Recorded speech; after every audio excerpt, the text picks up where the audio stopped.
evening and welcome to another Malcat Gin review.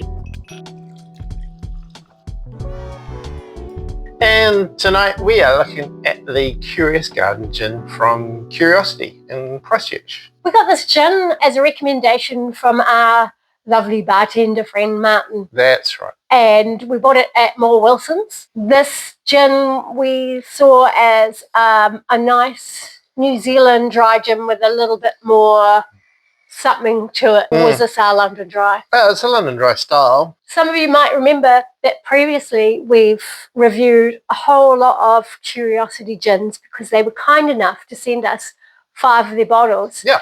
They do cans now, they do this, and I think there are a few others in this range. It does retail for $49.95. You can get it from Moore Wilson's, Super Liquor, and Probably other places. Easy Tiger.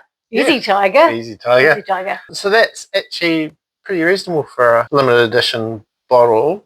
Just had a look on the Curiosity website and couldn't find it anywhere. So I don't know whether they've, it was a limited run and they've stopped making it. But or it's seasonal. Yeah, possibly. Still available online. Having said all that, we haven't reviewed it yet. So. No, we haven't. And in fact, because we had it at our wedding, I think I may have had one, but I couldn't tell you much about it on the day because there's so much that happens on a wedding day. Yeah. But it is 40% ABV, and it talks about having a lovely leafy garden, bit of earth sort of feel about it, and it's going to be quite vibrant. Yeah. So we don't really know much about the botanicals. Doesn't really say much about what botanicals are in there, so we're going to get into it. Go and sniff and see. If you were going to say that something was earthy, what would you think? It would be like orris root, or probably roots. Yeah, licorice root is a fairly standard botanical for gins. So is orris, licorice, cassia barky, and it's juniper forward on the nose. Smells like a classic London Dry. Definitely a little bit peppery. Maybe something like harapito in there. Oh yeah. Definitely pepper. Very vibrant. Yeah, absolutely. That'll wake you up. That's nice. Into the glass? Into the glass. G&T time.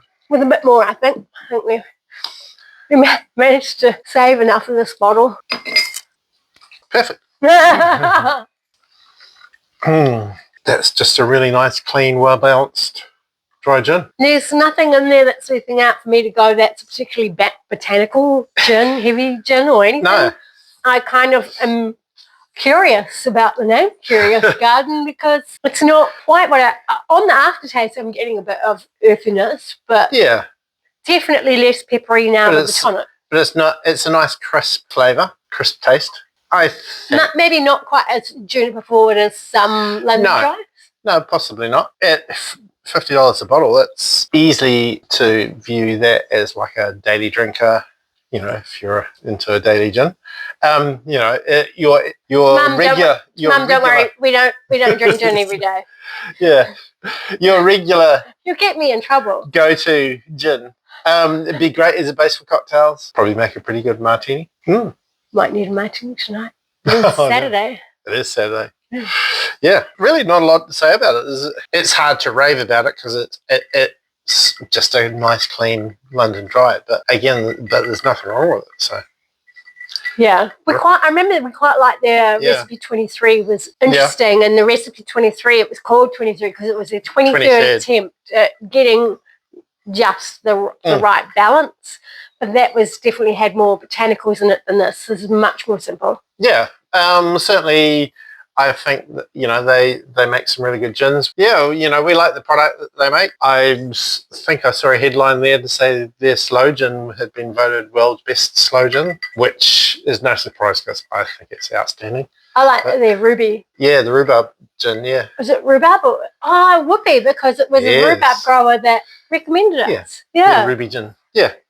Anyway, time to rip into it, I think. Yeah, gin is the winners.